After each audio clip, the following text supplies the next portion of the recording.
Pemirsa, proses ekstradisi buron pembobol BNI senilai 1,7 triliun rupiah Maria Pauline Lumowa berlangsung panjang. Sempat menemui gangguan, akhirnya pemerintah Indonesia berhasil mengekstradisi Maria Pauline Lumowa dari pemerintah Serbia. Dan saat ini pemirsa sudah bergabung bersama kami Menteri Hukum dan HAM Bapak Yasona Lawli. Selamat siang Pak Yasona, apa kabar Pak? Kami ucapkan sebelumnya selamat Pak atas keberhasilan Kemenkumham mengekstradisi Maria Pauline Lumowa. Ya, selamat siang Nawa, terima kasih. Mudah-mudahan apa yang kita lakukan ini semakin lebih baik ke depannya.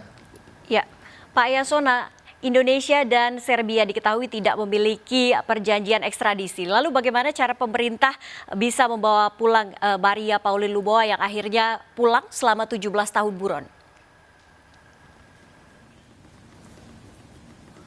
Jadi kita memang belum mempunyai perjanjian ekstradisi maupun MLA dengan Serbia.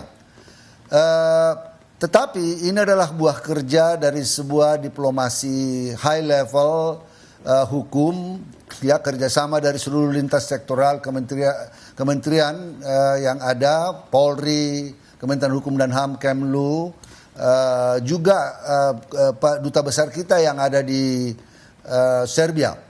Kita melakukan upaya ini tidak ujuk-ujuk, ya. Ini sudah prosesnya 1 tahun. Jadi sejak ditangkap di Interpol bulan Juli tahun lalu, ya, pemerintah Serbia langsung memberitahu kita dan Interpol langsung menghubungi Kementerian Hukum dan HAM sebagai Central Authority. Kita langsung kerja dan mengirimkan surat supaya ada provisional arrest, penahanan sementara kepada Maria Pauline Lumowa, saya singkat aja MPL supaya lebih mudah. Dengan itu kita mulai menindaklanjutinya dengan proses surat menyurat permintaan ekstradisi. Ya, September kita mengajukan permintaan ekstradisi, ya, pada pemerintah Serbia, diikuti permohonan percepatan ekstradisi kembali pada waktu Desember, ya, September, 31 Juli dan 3 September. Jadi ini 2 proses yang kita minta percepatannya. Jadi saya kira ini tidak dilakukan hanya dalam waktu sekejap saja. Ini proses 1 tahun dan kita lakukan dengan silent, ya, kita lakukan dengan senyap supaya apa yang kita lakukan ini tidak terdeteksi dan bisa cepat dapat kami ambil. Kenapa kami lakukan dengan senyap? Karena kita tahu kasus ini adalah high profile case yang melibatkan tidak hanya petinggi di BNI, tetapi juga ada kepolisian. Tadi sudah disampaikan oleh Nawa. Ya, jadi dia punya juga di Indonesia suatu impact yang besar. Maka kita melakukannya dengan senyap. Kita melakukan approach yang baik, ya, ke pemerintah Serbia dan juga seperti diketahui tentunya MPL tidak mau dirinya begitu saja diambil. Dia juga melakukan perlawanan hukum, ya, perlawanan diplomatik, perlawanan hukum dengan meminta pengacara di Serbia untuk membela dia dan berupaya mencegah supaya ekstradisi dilakukan. Di samping ada upaya dari satu negara melalui jalur diplomatik untuk menghubungi otoritas Serbia, pemerintah Serbia, Kementerian Kehakiman Serbia supaya dia tidak diekstradisi. Ya, baik. Pak Yasona, apakah ekstradisi dari Maria Pauline Lumowa ini juga sempat menemui gangguan? Apakah benar Pak ini terkait status kewarganegaraan Maria Pauline Lumowa yang sebelumnya masih saat ini berstatus warga negara Belanda? Jadi kalau kita melihat, ya, proses panjangnya sejak tahun 2003, kita juga melakukan upaya pada saat dia terbang ke Belanda, ya, pada saat dia terbang ke Belanda, ya, tahun 2005, ya. Dulu waktu dia di Singapura, kita 23 Maret 2004 Menkumham pada saat itu meminta permintaan MLA ke Singapura dan Hong Kong melalui saluran diplomatik. Tetapi dia kemudian terbang ke Belanda, ya, tahun 2005, 10 Juni, kita juga mengajukan permintaan MLA untuk membekukan aset MLP di Belanda. Tidak mendapat respon. Kemudian April 2009 kita mengajukan permintaan ekstradisi kepada pemerintah Belanda. Kemudian kita minta lagi 10 Juni 2010 permintaan ekstradisi, tetapi tidak direspons dengan alasan bahwa MPL itu adalah warga negara Belanda. Kita mau cross check. Waktu itu kita cross check kembali, betulkah dia warga negara Belanda? Bahkan menurut pemerintah Belanda, dia sudah menjadi warga negara, memiliki kewarganegaraan Belanda sejak 11 Oktober 1979. Jadi secara diam-diam sebetulnya dia itu di Indonesia 2003 sudah memiliki kewarganegaraan Belanda.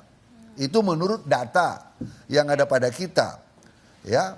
Baru kemudian 16 Juli 2019 mungkin beliau pergi untuk urusan bisnis ataupun untuk urusan liburan ke Beograd, ke Serbia. Dia ditangkap oleh Interpol Serbia karena masih ada red notice atas nama Marin Pauline Lumowa.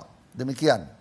Baik Pak, setelah sukses mengekstradisi Maria Pauline Lumowa, masih ada PR lagi Pak, sejumlah buronan belum tertangkap, lalu apa upaya yang akan dilakukan oleh Kemenkumham? Jadi tentu Kemenkumham tidak dapat berjalan sendiri. Sama dengan yang kita lakukan untuk MPL ini, kita adalah bekerja bersinergi dengan kementerian lembaga terkait. Beberapa waktu lalu Pak Menko Polhukam sudah memanggil Kementerian Hukum dan HAM. Waktu itu saya masih di Serbia, saya wakilkan kepada Dirjen Imigrasi, juga Polri, Kejaksaan, ya, dan Kementerian Luar Negeri untuk membahas, ya,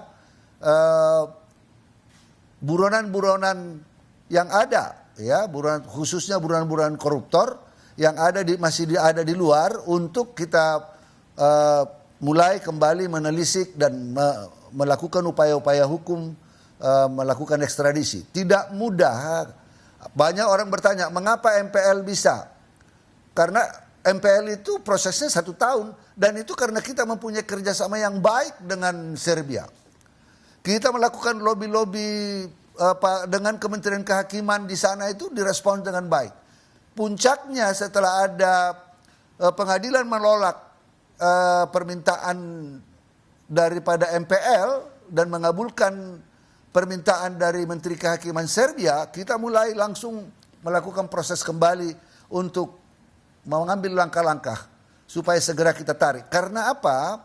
Karena tanggal 16 Juli yang akan datang, kalau kita tidak membawa MPL, ya, kalau kita tidak bawa, itu dia demi hukum dibebaskan dan dikembalikan ke Belanda. Maka kita segera mengambil langkah-langkah untuk menjemput beliau dan menemui otoritas di sana, termasuk saya sampai harus bertemu dengan Presiden Aleksandar Vučić. Jadi saya bertemu dengan Deputi Menteri Kehakiman, Minister Icic, kemudian dengan Menteri Luar Negerinya Ivica Dačić. Ya, semua responsif. Kenapa? Kita punya hubungan historis dan hubungan yang sangat baik dengan Serbia. Ya. Baik, terima kasih Pak Yasona Lawli atas waktunya. Kami nantikan Pak Kemenkumham untuk kembali menangkap buronan yang belum tertangkap yang merugikan negara. Selamat beraktivitas kembali Pak Yasona.